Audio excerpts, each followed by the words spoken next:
നീ കോളേജിൽ റിസൈൻ ചെയ്തു? ആരോട് ചോദിച്ചിട്ട്? പറ, ആരോട് ചോദിച്ചിട്ടെന്ന്? ചോദിച്ചാൽ സമ്മതിക്കില്ലെന്നറിയാം, അതുകൊണ്ട് ഞാൻ തന്നെ. എന്താ നീ കാണിച്ച ധിക്കാരി? ലക്ഷം രൂപ കൊടുത്താൽ ജോലി കിട്ടുമോ? രാജിവെക്കാതെ ഇനിയും ജോലിക്ക് പോയാൽ സ്റ്റുഡൻസിന്റെ റെസ്പെക്ട് കിട്ടുമോ? അവിടെ എനിക്ക് തല ഉയർത്തി നടക്കാൻ ഒക്കോ? അതുകൂടി ചോദിക്കൂ. കോളേജിലെ കുട്ടികൾക്ക് മുഴുവൻ ഈ സംഭവം അറിയാം. സ്റ്റാഫിൽ പലരുടെയും മുന്നിൽ വെച്ചാണ് പ്രിൻസിപ്പലിന് ഞാൻ പരാതി എഴുതി കൊടുത്തത്. അതിനെതിരായി നിങ്ങൾ എന്നെ കൊണ്ട് പറയിച്ചു, സ്റ്റേറ്റ്മെന്റ് എഴുതി വാങ്ങിച്ചു. ഞാൻ ഇനി എങ്ങനെ അവരെ ഫേസ് ചെയ്യും? എന്നെ അപമാനിച്ച കുട്ടിയെ ക്ലാസ്സിൽ എത്തിക്കൊണ്ട് എനിക്ക് പഠിപ്പിക്കാൻ കഴിയില്ല. പിന്നെ ചുമ്മാ വീട്ടിലിരിക്കണം, അത് നടപ്പില്ല. നിങ്ങൾ അതേ പറയൂ. നാണം കിട്ടി ജോലി ചെയ്താലും നിങ്ങൾക്ക് ശമ്പളം കിട്ടിയാൽ മതി. സോഷ്യൽ മൊറാലിറ്റി വിടാതെ പ്രാക്ടീസ് ചെയ്യുന്ന യോഗ്യന്മാരായ വക്കീലന്മാർ എത്രയോ ഉണ്ട്. നിങ്ങൾക്ക് ആ മാന്യതയില്ല. നിന്റെ മറ്റവരുണ്ടായിരിക്കും മാന്യത, ആ ചെറ്റ പോലീസുകാർ. പോലീസുകാർ കളവും കൊലയും കൊള്ളയും ചെയ്യുന്നവരെ പിടിക്കുന്നവരാണ്. ആ ക്രിമിനൽസിനെ ഡിഫെൻഡ് ചെയ്യുകയല്ലേ നിങ്ങളുടെ ജോലി. അവരുടെ കാശ് വാങ്ങി ജീവിക്കുന്ന നിങ്ങളെ പോലെ ചെറ്റത്തരം പോലീസുകാർക്കില്ല. തോന്നിയാസം പറഞ്ഞ കൊന്നുകളയും തന്നെ ഞാൻ. ഇല്ല, നിങ്ങൾ എന്നെ കൊല്ലില്ല. എന്റെ അച്ഛന്റെ സ്വത്തുക്കൾ മുഴുവൻ തട്ടിയെടുക്കുന്നവരെ ഇങ്ങനെ ടോർച്ചർ ചെയ്യുള്ളൂ. പണമാണ് നിങ്ങൾക്ക് വലുത്.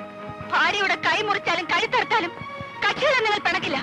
അവളെ ഒരു കോളേജ് സ്റ്റുഡന്റ് റേപ്പ് ചെയ്താലും നിങ്ങൾക്ക് പരാതിയില്ല. പണത്തിന് വേണ്ടി സ്വന്തം ഭാര്യയെ അന്യപുരുഷന്റെ കടപ്പറയിലേക്ക് അയക്കാനും നിങ്ങൾ മടിക്കില്ല.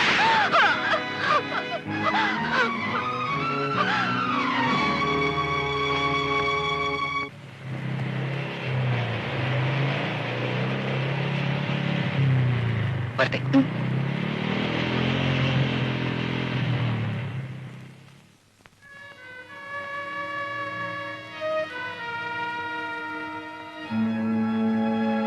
ജ്യോതി, ഈ പയ്യനുമായുള്ള നിന്റെ കൂട്ടുകെട്ട് എനിക്ക് ഇഷ്ടമല്ല. എന്താ ബെന്നിക്ക് കുഴപ്പം? ഇതുപോലെ ബൈക്കിൽ കൊണ്ടു നടന്ന അവനെ ഉണ്ണ നമ്പൂതിരെ ചീത്തയാക്കിയത്. പാലക്കാട്ട് പഠിക്കാൻ പോയി, ഒരുമിച്ച് ഹോസ്റ്റലിൽ താമസിച്ചു. ഒടുവിൽ പെട്ടപ്പോൾ കൂട്ടുകാരനെ കുരുതി കൊടുത്തിട്ട് ഇവൻ മാത്രം രക്ഷപ്പെട്ടു. അപ്പന്റെ പണത്തിന്റെ ഊക്കുണ്ട്. ബെന്നിക്ക് ഇപ്പൊ പോളിറ്റിക്സ് ഇല്ല, വിട്ടു. പോളിറ്റിക്സ് അല്ല ഞാൻ പറഞ്ഞു വന്നത്. പ്രായം തികഞ്ഞ പെണ്ണാണ് നീ. വല്ലതും സംഭവിച്ചാൽ ഞാൻ സഹിച്ചോളാം. എടീ, അതിനല്ല നിന്നെ ഞാൻ ഇവിടെ കൊണ്ടുവന്ന് താമസിപ്പിച്ചത്, പഠിപ്പിക്കുന്നത്. മേലിൽ ഇങ്ങനെ വല്ലതും കണ്ടാൽ അന്ന് നിന്നെ ഞാൻ നാട്ടിലയക്കും. അതാവും ചേച്ചിക്ക് സൗകര്യം എന്നെ ഒഴിവാക്കാൻ. എന്താണ് നീ പറഞ്ഞത്? ഫാദറിക്ക് പുറത്തു പോകാതെ ഫ്രണ്ട്സിനെ ഇങ്ങോട്ട് വരുത്താമല്ലോ ഞാനില്ലെങ്കിൽ. ജ്യോതി,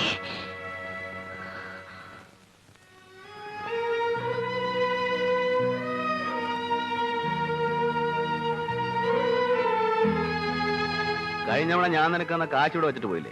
എന്താ കാര്യം? എനിക്ക് ആവശ്യമില്ല. എന്നിട്ട് പിന്നെ നീ ഇവിടെ വന്ന ആവശ്യത്തിന് നാവിലൊരു തെറിയും വരുന്നില്ലല്ലോ. ചക്കാത്തനാണ് നീ വന്നത്. പോലീസുകാരുടെ സ്വഭാവം നിനക്കറിയോ? പ്രൈവറ്റ് ബസ്സിൽ കയറിയ പീസ് മുതൽ കാശ് കൊടുക്കൂല, മുടി വെട്ടുന്ന ബാർബർക്ക് കാശ് കൊടുക്കൂല, ഓഫീസർമാര് ബാറിൽ കയറിയ ബില്ല് കൊടുക്കൂല. ബില്ല് ആര് കൊടുക്കൂല? അല്ലടി, ബാറുടമ ഓഫീസർക്ക് ബില്ല് കൊടുക്കൂല. പക്ഷെ എനിക്ക് തരും. തന്നില്ലെങ്കിൽ ചോദിച്ചു വാങ്ങിക്കും. എനിക്ക് ആരുടെയും സൗജന്യം ഒന്നും വേണ്ട.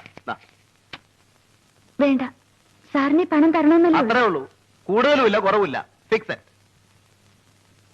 എന്നാൽ ആ കാശിന് സാറ് എനിക്കൊരു സാരി വാങ്ങിച്ചു തരൂ. സാരി എന്ന് വെച്ചാ പുടവ. ഞാൻ നിനക്ക് പുടവ വാങ്ങി തരണം. ഞാൻ നിന്റെ നായനാവണം. പുതിയ ഉള്ളവരോടി ഞാൻ കുടി നിർത്തി നിന്റെ ഭാഗം, അല്ലെങ്കിൽ അടിച്ചിന്റെ പല്ല് ഞാൻ കുടിച്ചാ പോവാ. കുടി നിർത്തിയോ? ഉപ്പ് ഇപ്പഴങ്ങ് എടുത്തു വെച്ചോളൂ. എടാ നാറി, സോറി തിരുമേനി, ഇവിടെ നിന്ന് അങ്ങോട്ട് വിടവുള്ള. അതുകളാ, നിനക്ക് വേണ്ടി മാക്സിമം എനിക്ക് ചെയ്യാവുന്നത് ഒരു ചിന്ന വീട് വെച്ചുതരാം. കീപ്. പക്ഷെ നീ പുറത്ത് വേറെ ഒരുത്തനുമായിട്ട് ബന്ധപ്പെടാൻ പാടില്ല. പാടിയാ കൊല്ലും. നിനക്കുള്ള ചെലവ് ഞാൻ തരും. പിന്നെ ഈ ഓട്ടം നിർത്തണം. ഷെഡി കയറി കിടന്നോളാം. പറ, എത്ര രൂപ വേണം? എന്നെ വിലക്കെടുക്കാനാണോ? സാറ് കൈക്കൂലി വാങ്ങില്ലെന്നാ ഞാൻ കേട്ടത്. അത് നല്ല തുക ആരും തരാത്തോണ്ടാ. അതുകളാ, എന്റെ യോഗ്യതയെ പറ്റിയൊന്നും നീ പറയണ്ട. കാശ് പറ. പിന്നെ ശമ്പളമല്ലേ ഉള്ളൂ. മാസം 1500 ഒക്കില്ല. ഒരു രാത്രി കൊണ്ട് അതിലിരട്ടി ഞാൻ ഉണ്ടാക്കും സാർ. സാറിന് എന്നെ വിലക്കെടുക്കാനാവില്ല. നിങ്ങൾക്ക് വേണോ പണം, സ്ഥലം മാറ്റം, പ്രമോഷൻ? ഞാൻ വാങ്ങിച്ചു തരാം. തിരുവനന്തപുരത്തേക്ക് പോണ്ട, അവന്മാർ ഇവിടെ കൊണ്ട് തരും. എടി, നീ എനിക്ക് പ്രൊമോഷൻ ഇടാം. വേണ്ട സാർ, കാശാണ് സാറ് വിലമതിക്കുന്നതെങ്കിൽ എന്തൊരു സാർ ഈ ജോലി? കാലത്തു മുതൽ ബൂട്ടും തൊപ്പിയും കാക്കിയിട്ട് നടന്നാൽ നിങ്ങൾക്ക് എന്തോ കിട്ടും? അതിൽ കൂടുതൽ ദിവസവും 4 താടി പഠിച്ചു കൊടുത്താൽ അമ്പട്ടന് കിട്ടുമല്ലോ.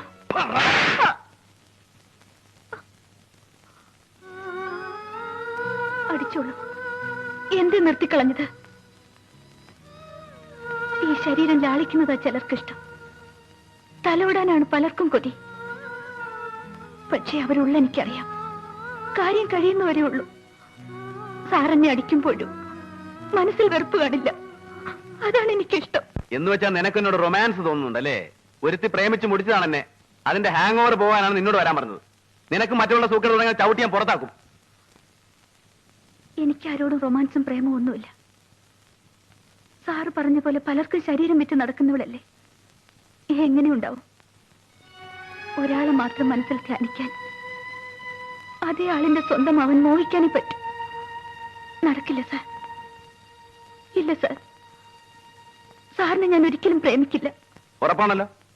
ആ, പറയട്ടെ. അതിനു മുമ്പേ പ്ലാനൊന്നും എനിക്ക് കേൾക്കണ്ട. സമയം പറ. എപ്പോഴാ എന്നെ ഇവിടുന്ന് പുറത്തു കാണിക്കുക? അതല്ലേ പറഞ്ഞു വന്നത്. നമ്മൾ ഉദ്ദേശിച്ച കപ്പ വരാൻ ഇനിയും 1-2 ആഴ്ച കൂടി കഴിയും. ഇവിടുന്ന് പുറത്തിറങ്ങിയാൽ അതുവരെ താമസിക്കാൻ ഒരു ഇടം വേണ്ട. ഒന്നും ശരിപ്പെട്ടിട്ടില്ല. അതുകൊണ്ട് ഇവിടെ തന്നെ. ഇവിടെ തന്നെ? എടോ വക്കീലേ, നിന്നെ ഞാൻ... എന്താ ഇത്? എന്നോട് ചോദിച്ചിട്ട് എന്താ കാര്യം? ഞാൻ ശ്രമിക്കാഞ്ഞിട്ടല്ല, ഒത്തു കിട്ടണ്ടേ? അവസാനം ഞാൻ ആലോചിച്ചൊരു സ്ഥലം കണ്ടുവച്ചിട്ടുണ്ട്. ശരിയായാൽ ഇന്നോ അല്ലെങ്കിൽ നാളെയോ.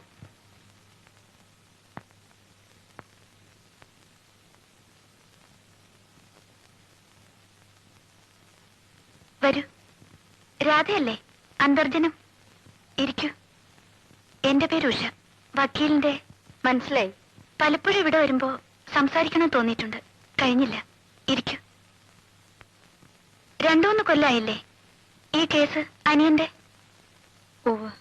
ഒരിക്കൽ ഇവിടെ ഇരുന്ന നിങ്ങളുടെ അച്ഛൻ മകന്റെ കഥകൾ അദ്ദേഹത്തോട് പറഞ്ഞത്.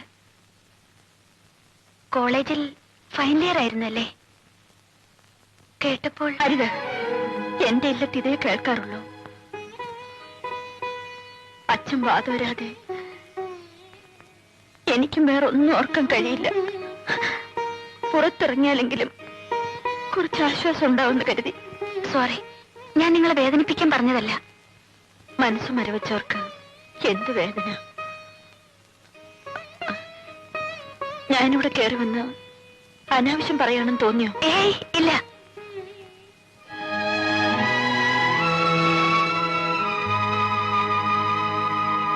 കോളേജിലെ ജോലി മതിയാക്കി വീട്ടിലിരിക്കുക. ഇവിടെ ഒരാളെ സംസാരിക്കാൻ കിട്ടിയത് ഭാഗ്യായി. കേസിന് എത്ര രൂപ ചെലവായി? കൃത്യമായിട്ട് അറിയില്ല. അച്ഛന്റെ പ്രൊവിഡന്റ് ഫണ്ടും ഗ്രാറ്റുറ്റിയും പെൻഷൻ കമ്മ്യൂട്ട് ചെയ്ത കാശും മുഴുവൻ തീർന്നു. താമസിക്കുന്ന ഇല്ലത്തിന് പലർക്കും അവകാശമുണ്ട്. ഞങ്ങളുടേത് വിറ്റു. ഇപ്പോഴതുകൊണ്ടാ. കേസിന് പോയാൽ ഇതാ ഗതി. വക്കീലന്മാരുടെ സ്വഭാവം. എന്റെ മിസ്റ്ററും അതേ തൊഴിൽ തന്നെയാ. എന്നാലും ഏത് കേസും ജയിക്കുമെന്നേ അവര് പറയും. നിങ്ങളുടെ കാര്യം തന്നെ. എത്ര കോടതി കയറി, എന്തെങ്കിലും ഗുണം കിട്ടിയോ? തെളിയിക്കാൻ കഴിയില്ലെന്ന് അറിഞ്ഞിട്ടും തെളിവുണ്ട്. അതിനുവേണ്ടി ഞാനിങ്ങോട്ട് വന്നത്. എനിക്കറിയാം. എന്റെ മിസ്റ്റർ നിങ്ങളെ ഫോണിൽ വിളിച്ചു പറയുന്നത് ഞാൻ കേട്ടു. എല്ലാം വെറുതെ. എന്താ നിങ്ങൾ പറഞ്ഞു വരുന്നത്? നിങ്ങളുടെ അനിയൻ പോയി. കൂട്ടത്തിൽ ഉള്ളത് മുഴുവൻ വിറ്റ് ഈ കേസിന് ചെലവാക്കിയാൽ ആ പണവും നഷ്ടമാവും. നിർത്തൂ. പുറമേ നിന്ന് ഉപദേശിക്കാൻ എളുപ്പാ. സ്വന്തം അനിയനെ പോലീസുകാർ പിടിച്ചോണ്ട് പോയി തച്ചു കൊന്നാൽ നിങ്ങൾ ഇത് പറയില്ല. കുടുംബത്തിന്റെ ഏക ആന്തരിയായിരുന്നു ഞങ്ങളുടെ ഉണ്ണി. അവനേക്കാൾ വലുതല്ല ഞങ്ങൾക്ക് പണം, ഈ കഷ്ടവും നഷ്ടവും ഒന്നും. നിങ്ങളുടെ ഭർത്താവ് പോലീസുകാർക്കെതിരായി വാദിക്കുന്നതിൽ ഭയമുണ്ടെങ്കിൽ അത് പറയൂ. ഞാൻ വേറെ വക്കീലിനെ നോക്കിക്കോളാം. അയ്യോ, ഞാൻ പറഞ്ഞു വന്നത്